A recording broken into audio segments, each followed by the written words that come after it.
Des animaux pas bêtes. Le jour J est enfin arrivé. Yamna visite le zoo de Rabat avec sa classe de sciences. Mais le professeur pose des règles et les avertit. Vous allez former des groupes de 4. Surtout ne vous séparez jamais et n'embêtez pas les animaux. Ils sont gentils mais un peu dingos.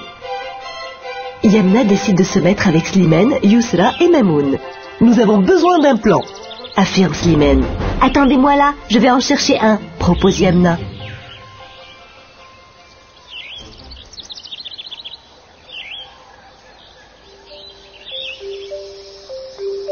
Mais après 10 minutes, Yamna n'est toujours pas revenue.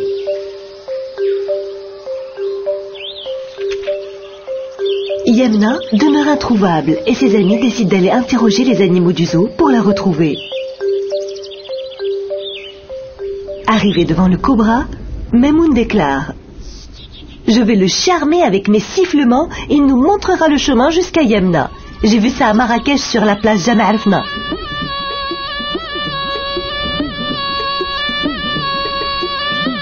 Mais Mamoun a pour seule réponse du cobra « Tu peux émettre les plus beaux chants, jamais le cobra ne t'entend.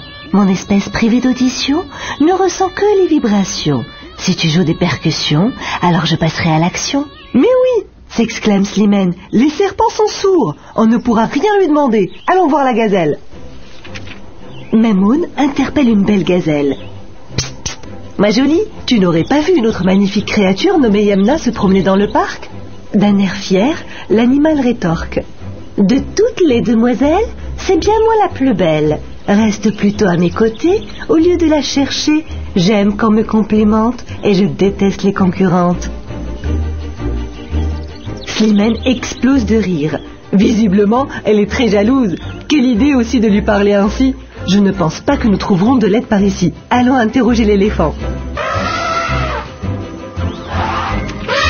Yousra demande à l'éléphant. « Toi qui es si grand et si fort, peux-tu nous aider à retrouver notre amie Yamna ?» L'éléphant, d'une voix grave, répond. « Je suis sur ce continent depuis déjà bien longtemps, interrogeant mes ancêtres enterrés du côté de Salé, demandant à nos maîtres où Yamna s'en est allée. » « Il y avait des éléphants à Salé ?» s'étonne Yousra. « Oui, mais apparemment ils ont disparu, » répond Slimane. « Aïe !» s'écrie soudain Mamoun. « Quelqu'un vient de me tirer les cheveux. C'est cet oiseau qui vient de m'attaquer !» s'exclame Mamoun en levant le doigt vers le ciel. Au-dessus d'eux, dans un magnifique envol, l'aigle royal tournoie et déclare. « Avec ma vue à 360 degrés, rien ne peut m'échapper. Oh mes amis, suivez-moi. Je vous conduirai à notre roi, le plus beau, le plus classe, Sa Majesté le lion de l'Atlas. » Super! Je vais enfin rencontrer les joueurs de l'équipe nationale! S'enthousiasme Mamoun. Mais non! Rétorque Slimane. Pas les footballeurs, mais ce somptueux animal, notre symbole national.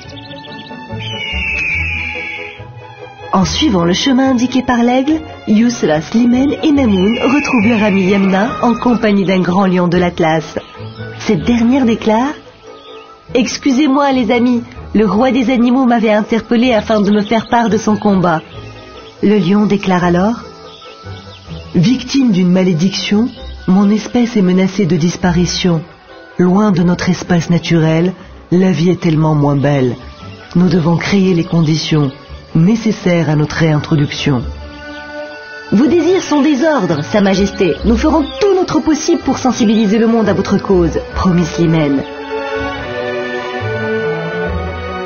Ainsi, les 4 amis décident de préparer un exposé sur les espèces en voie de disparition et trouver de l'argent dans leur école pour sauver les animaux menacés.